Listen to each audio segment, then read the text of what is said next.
Bismillahirrahmanirrahim. Assalamualaikum warahmatullahi wabarakatuh.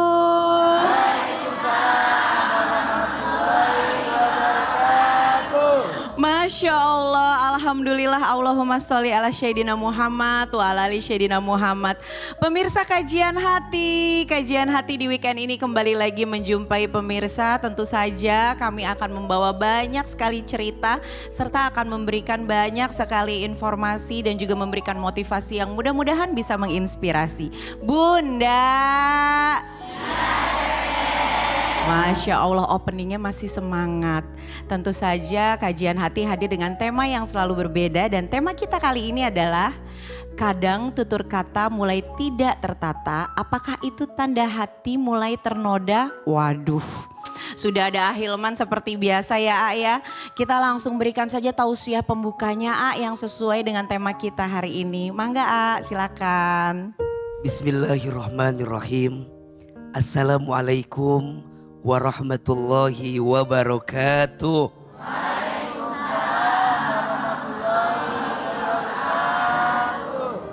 Bunda, manusia itu punya hati. Dan hati itu adalah satu unsur yang istimewa yang hanya Allah berikan kepada manusia. Kata Nabi SAW, ala wa inna fil jasadi mudghah, idza salahat salahal jasadu kulluh, wa idza fasadat fasadal jasadu kulluh. Ketahuilah, di dalam tubuh manusia itu ada segumpal daging, yang jika segumpal daging itu baik, baik seluruhnya. Dan jika segumpal daging itu buruk, maka buruk seluruhnya. Apa itu? Qalbu, hati. Banyak orang mendandani fisiknya. Banyak orang memberikan asupan ke dalam tubuhnya.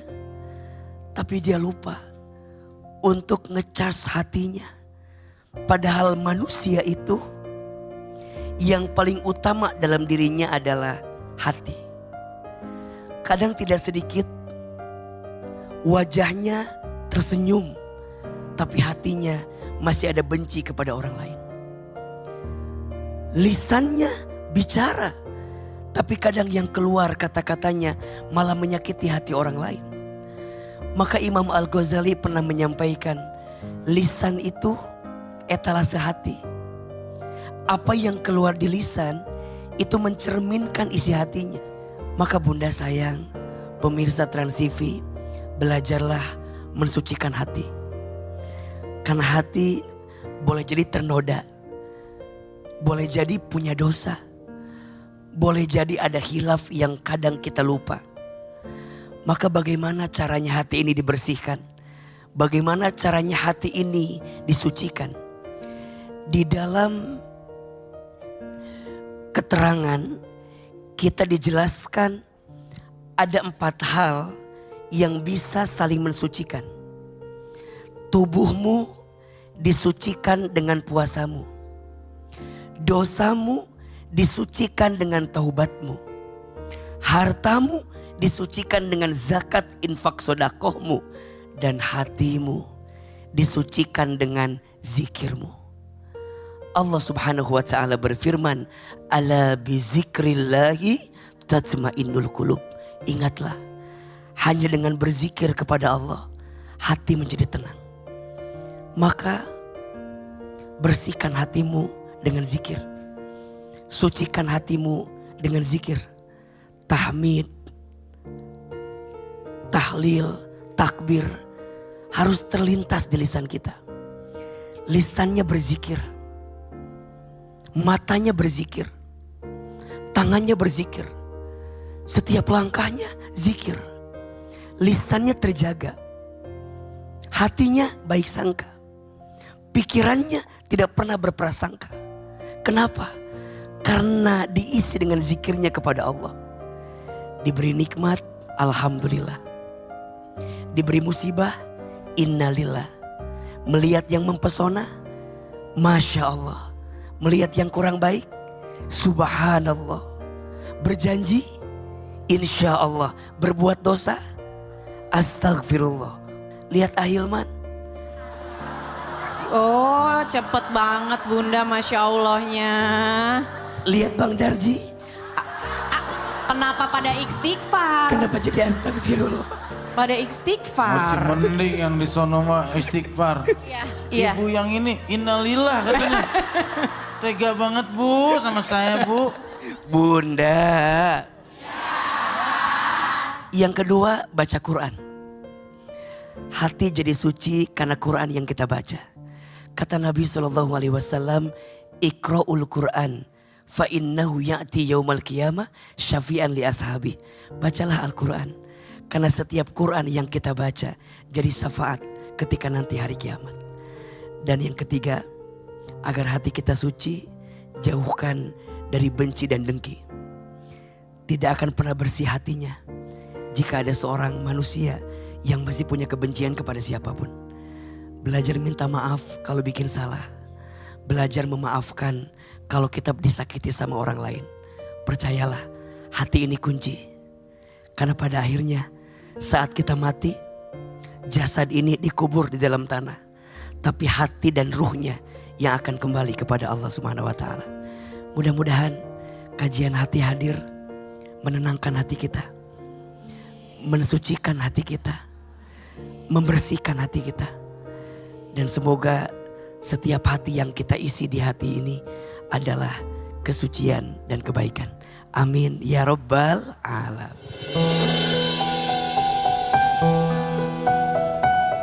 Terima kasih untuk tausiah pembukanya. Bunda, kajian hati. Nangka. Alhamdulillah kajian hati hari ini episodenya juga istimewa ya Ayah. Kita sudah menghadirkan pasangan ini Pak Sutri yang menjadi idola. Karena yang satunya cantik, yang satunya ganteng, bener. Sudah ada. Yang bilang ganteng, Gimana? di situ ada klinik mata tuh. Alhamdulillah pemirsa dan juga para bunda sudah ada hadir Bang Narji dan juga Kak Widi di sini. Masya Allah, terima kasih sudah hadir di kajian hati. Iya, saya mau cerita awal kenal Bang Narji. Waktu itu kan saya pramugari, profesi saya pramugari. Kebetulan saya terbang ke Surabaya dan Bang Narji juga ada pekerjaan di Surabaya. Sampai saya lihat dia agak kesusahan mau naruh koper, Bu.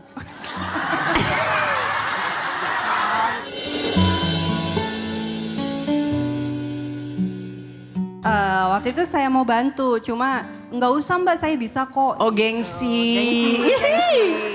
Selama perjalanan sekitar 1,5 jam itu nggak berhenti-berhentinya gangguin saya kerja.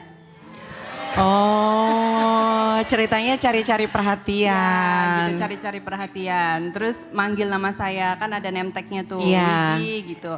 Nah, terus pas udah selesai, pas udah landing, terus semua penumpang turun kecuali Bang Narji. Oh, jadi dia terakhir ceritanya. Terakhir. Kalau aku mah aku kunciin di dalam. Ya, Bang Narji terakhir turun, terus minta nomor telepon saya ceritanya. Saya nggak kasih. Terus saya bilang kalau misalkan mau minta nomor telepon pramugari itu harus izin ke pilotnya. Padahal sih nggak kayak gitu peraturannya. Cuman Males aja kan waktu itu kan. ya udah ternyata berani dia ngetok ruangan pilotnya. Terus kata pilotnya gini, Bang Narji, saya tahu Bang Narji pelawak tapi jangan bercanda. Itu penumpang yang lainnya udah mau boarding lagi. Nanti delay gara-gara Bang Narji nggak turun-turun. Sebenarnya waktu itu saya cuma bercanda. Oh. Cuma kaptennya nanggap serius. Oh iya. Saya sih hidup ya cuma bercanda doang kok. Idih. Ternyata selama ini apa yang saya bercanda sama dia, Iya. dia nganggap serius. Idih, ganteng kali kesel banget. Bercanda sampai nggak mau turun gitu ya. Iya bener. Iya, setelah nyampe di hotel kami istirahat, kaptennya ngasih nomor teleponnya Bang Narji. kenapa saya waktu itu SMS takut jadi barang bukti. Karena yang SMS duluan siapa? Dia. Mas, acara apa di Surabaya? Tadi aku yang kenalan di pesawat loh. Duluan. Yang mulain siapa? Ya dulu Ferry Mariadi dulu siapa duluan yang ngegoda dia. Berarti kita sama ya. Tapi kan kalau itu bentukannya enak Bang.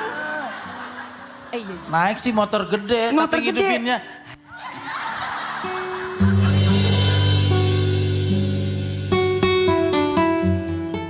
Sekitar ya 3 bulan kita kenal gitu ya. Tiba-tiba Bang Narji ngajak ke rumahnya. Dek, ini di rumah aku ada acara pengajian gitu. Padahal kita belum ada hubungan apa-apa, Oke, baru ya, deket aja waktu itu. gitu. Sebenarnya Terus- itu jebakan Bu. Ya udah saya ikut datang ke rumahnya. Ternyata di acara pengajian itu almarhum ibunya Bang Narji itu tiba-tiba nyuruh saya ngaji. Adek kan manggilnya Adek ya. Adek coba Adek ngaji waktu itu buka surat apa saya lupa. Itu kan deg-degan juga ya, maksudnya kayak ditodong kenapa nih gitu kan. Ya untungnya alhamdulillah saya memang bisa gitu ya ngaji. Pulang dari situ saya kayak wah ini ternyata keluarganya agamis, sederhana, terus terima saya gitu. To the point aja, ayah orang tuanya merbot bilang gitu aja. Jadi apa-apa ngetesnya ngaji gitu. Ya terus di situ tuh ngerasa nyaman gitu, ngerasa nyaman. Terus ya yang dicari apalagi kalau bukan sosok suami dan keluarga yang memang agamis gitu kan, baik gitu. Jadi waktu Bang Narji pertama ke rumah saya, kebetulan orang tua kan tinggal di Jakarta juga ya, walaupun saya asli Pekalongan. Itu Bang Narji datang, bapak saya pergi ke masjid. Setiap Bang Narji datang tuh hampir nggak mau ketemuin gitu. Terus ya udah saya tanya bapak kenapa gitu. Terus ternyata kan jadi dulu tuh stylenya Bang Narji tuh pakai kaos, pakai celana pendek, terus pakai Kayak rantai-rantai, kadang-kadang rantainya di sini, kadang-kadang di leher. Masa rantainya di leher? ya karena Bang Narji itu orang satu orang Betawi, terus pelawak, terkenalnya banyak istri gitu. Oke, jadi pemahamannya orang tuanya Kak Widi tuh saat itu kayak gitu. Tapi dengan perjuangan Bang Narji ya meyakinkan orang tua saya, keluarga saya, bukan cuma bapak saya tapi keluarga besar saya juga banyak yang Menyaksikan tadinya ya. memandang sebelah mata. Iya, gitu. iya.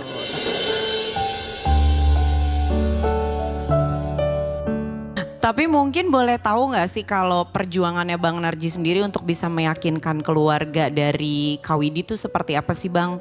Maksudnya kan dari awal Bang Narji pasti udah ngerasa dong kalau orang tuanya Kak Widi tuh nggak setuju gitu. Saya adalah orang yang berniat baik. Nah. Bahwa saya yang pertama ngomong ke mertua saya, yakin Pak tujuan saya ini baik karena saya ingin memperbaiki keturunan yang pertama. Jujur sih, jujur banget itu saya ingin memperbaiki keturunan kata Bang Narji. Apa yang membuat saya terkesan waktu itu begitu pertama saya lihat sosok ini di depan saya duduk paling depan berhadapan-hadapan. Satu di saat kopernya dia jatuh kebuka, ternyata di sana ada mukena dan surat Yasin. Itu yang saya berpikir kalau di pesantren mungkin udah umum membawa mukena dan surat Yasin. Itu di hati saya langsung berbisik, ini calon ibu dari anak-anak saya. Masya Allah. Harus dapet yang begini nih. Biar kata lompat lewat dari jendela pesawat saya lakonin pada saat itu Bu.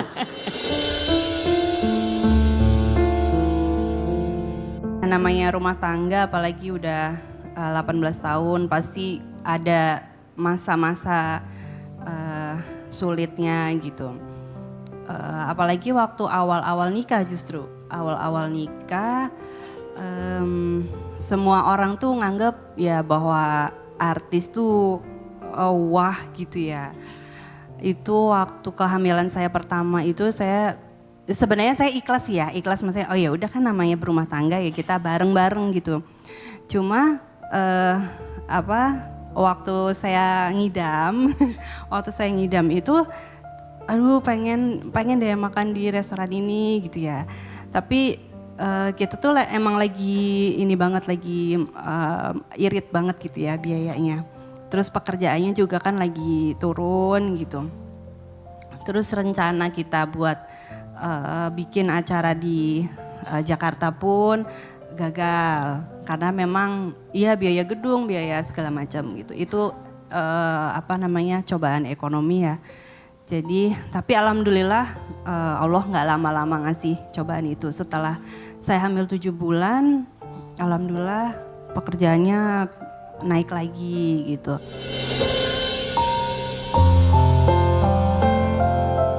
Paling selain ekonomi itu komunikasi. Waktu dia dikasih ekonomi yang banyak, kita komunikasinya agak renggang terbatas karena hampir jarang ketemu. Ketemunya tuh saat tidur aja. Jadi dia pulang pas aku udah tidur. Terus dia berangkat pas saya belum bangun. Jadi masalah komunikasi aja sih. Orang-orang di luar kan taunya Bang Narji itu selalu lucu, selalu ceria gitu ya. Satu yang buat saya bangga gitu ya punya suami kayak Bang Narji tuh, Bang Narji nggak pernah bentak saya sekalipun. Oh, Masya Allah. Selama 18 tahun. Jadi Kenapa Bu saya nggak berani bentak Bu? Kenapa sih Bang? Kenapa sih? Emang Capek. orangnya soft spoken ya? Jadi kalau bentak dia kan lebih tinggi, saya capek Bu. Dongak iya. Sakit leher iya. Sakit.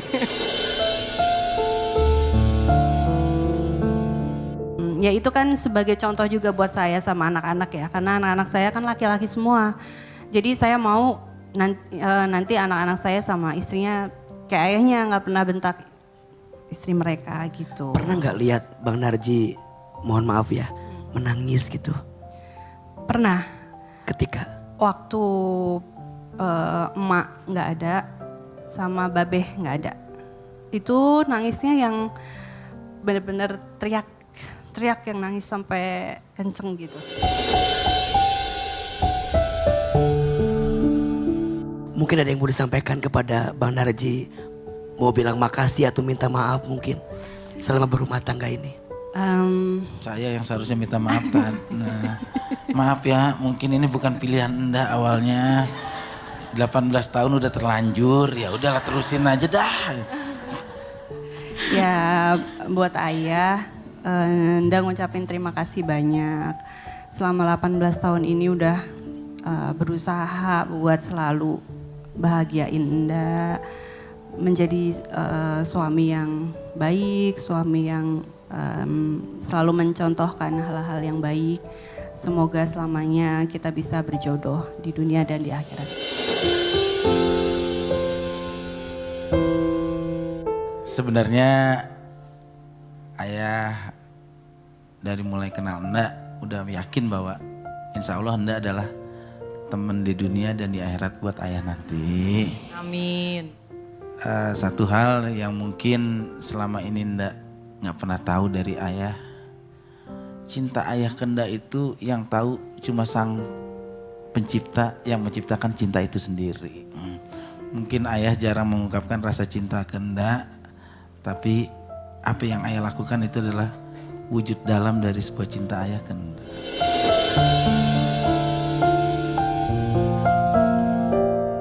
Iya, mungkin Kak Widi ada yang mau ditanyakan kepada Ahilman di kajian hati hari ini. Dari perjalanan saya dari awal kenal Bang Narji sampai saya menikah ya insya Allah kan ini kita berjodoh di dunia Ustadz. Gimana caranya supaya kita bisa berjodoh nanti di akhirat? Bunda. Ya. Rumah tangga itu kalau ngejar bahagia di dunia nggak ada habisnya, betul nggak? Dan biasanya kalau indikator kebahagiaannya dunia, mohon maaf, pasti banyak kecewanya, betul? Cinta karena paras, paras ada masanya. Sekarang glowing, mungkin besok glosor. Cinta sama uang, uang ada habisnya, betul? Cinta karena jabatan, jabatan ada pensiunnya. Cinta karena terkenal, terkenal juga ada waktunya. Maka cinta karena Allah lah yang pada akhirnya akan menguatkan rumah tangga itu berjalan di dunia dan insya Allah berkumpul sampai ke surga. Makanya Ahilman sering bilang, rumah tangga itu ibarat segitiga. Apa? Segitiga. Di tengahnya Allah, di sudut kanannya suami, di sudut kirinya istri. Kalau suami dan istri dua-duanya mendekat ke Allah, maka Allah satukan hatinya sehingga menemukan kebaikan di dalamnya. Kelebihan pasangan jadi bersyukur, kekurangan pasangan jadi sabar. Dan itulah kekuatan yang akan mengantarkan rumah tangga itu menuju surganya Allah Subhanahu wa taala. Maka doanya Nabi ketika ada orang yang menikah apa? Barakallahu laka wa baraka alaika wa jama'a bainakuma fi khair. Semoga Allah berikan keberkahan untuk sesuatu yang membahagiakan di keluargamu. Dan semoga Allah memberikan keberkahan untuk sesuatu yang mungkin tidak menyenangkan di rumah tanggamu. Dan semoga Allah kumpulkan kalian berdua dalam kebaikan. Maka mohon maaf, rasanya berat jika rumah tangga itu setiap hari baik-baik saja, nggak mungkin. Rasanya nggak ada rumah tangga yang tidak ada masalah. Maka rumah tangga sakinah bukan yang tidak punya masalah, tapi dia yang bisa mengambil hikmah di balik masalah. Maka nanti Kak Widi dengan Bang Narji, pertama pastikan tujuan. Bahwa tujuan rumah tangga ini adalah apa? Surga. Aku pengen ketemu sama kamu nanti di surga. Dan jawabannya harus surga. Kalau tujuannya surga, maka selama kita berumah tangga, kita akan isi dengan amalan-amalan yang akan mengantarkan kita ke surga. Yang kedua, sibuk dengan kebaikan. Ingat, kadang gak sedikit di antara kita lebih pintar melihat kekurangan pasangan daripada melihat kelebihan pasangan. Betul gak? Coba Bunda sayang jawab, suami Bunda punya kelebihan tidak? Ya. Punya kekurangan? Punya. Mana yang paling Bunda ingat? Yang harus terekam di memori kita adalah kebaikannya. Maka jangan sampai setitik kesalahannya menutupi banyak kebaikannya. Berarti apa? Belajar minta maaf kalau menyakiti. Belajar memaafkan kalau disakiti. Para bunda catat ini ya. Satu kali Nabi pernah bilang begini. Maukah aku beritahukan siapakah istri yang dirindukan oleh surga? Mau ya Rasul? Kemudian Rasul menjawab, yaitu seorang istri yang apabila dia bertengkar sama suaminya, dia berselisih paham sama suaminya, kemudian dia datang di malam hari menemui suaminya, kemudian megang tangan suaminya mengatakan kalimat, suamiku, sungguh aku tak bisa tidur malam ini kalau engkau belum memaafkan kesalahanku. Berat gak?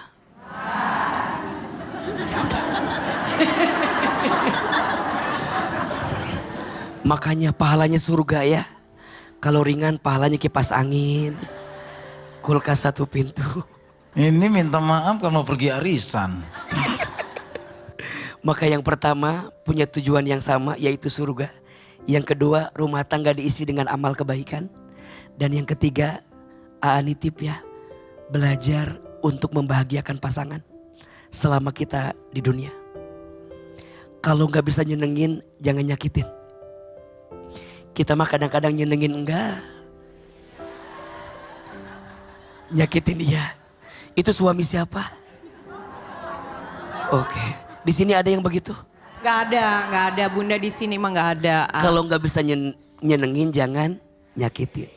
Para suami belajar ya membahagiakan istri. Karena suami yang pandai membahagiakan istrinya, maka Allah bahagiakan hidupnya. Kak Widi, Bang Narji. Semoga 18 tahun berjalan rumah tangga Allah jaga terus. Dan mudah-mudahan yang menyaksikan juga mendapatkan ibroh pelajaran terbaik hari ini. Amin ya Rabbal Alamin. Kalau seandainya istri saya bukan dia, mungkin jauh-jauh hari dia udah kabur kali ya dengan perilaku saya, sikap saya. Tapi ya itulah yang membuat saya bersyukur bahwa oh dia memahami banget segala kekurangan saya.